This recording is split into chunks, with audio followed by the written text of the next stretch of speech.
Hello అండి, మన middle class వంటకాలకు స్వాగతం.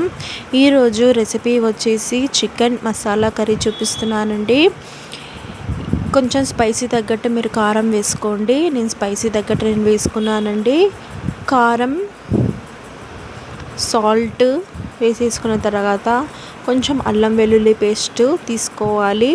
అల్లం వెల్లుల్లి పేస్ట్ ఫ్రెష్గా దంచి పెట్టుకున్నదైతే మనకు చాలా బాగా టేస్టీగా వస్తుందండి. కొంచెం ఆయిల్ పోసుకోవాలి.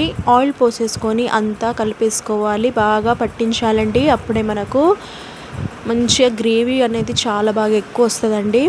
మీకు టైం ఉంటే అరగంట సేపు నానబెట్టేసుకోండి, లేకపోతే 20 నిమిషాలన్నా నానబెట్టేసుకొని పక్కన పెట్టేసుకున్న తర్వాత ప్యాన్ తీసుకొని ప్యాన్లో 3 టేబుల్ స్పూన్ ఆయిల్ తీసేసుకోండి.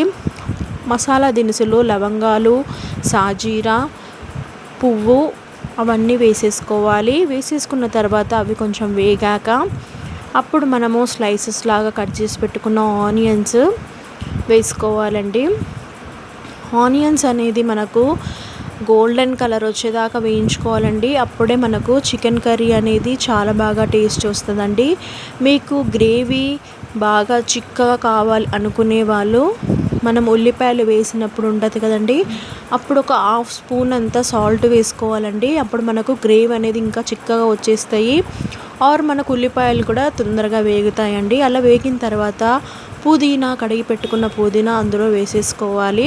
వేసేసుకున్న తర్వాత మనం ముందుగా కలిపి పెట్టుకున్నాం కదండి చికెన్ గ్రేవీ, అదంతా కూడా అందులో వేసుకోవాలి.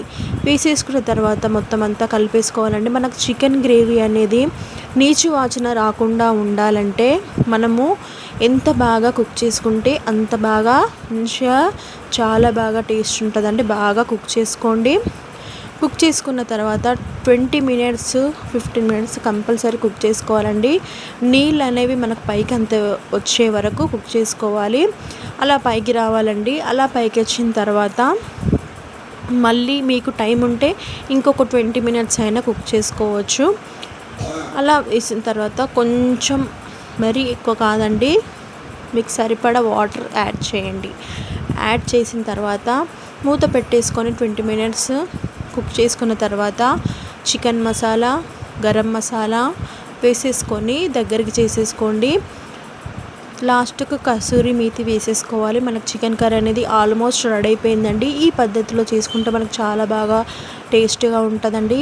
మన మిడిల్ క్లాస్ వంటకాలను లైక్ చేయండి, షేర్ చేయండి, సబ్స్క్రైబ్ చేసుకోండి. Thank you for watching.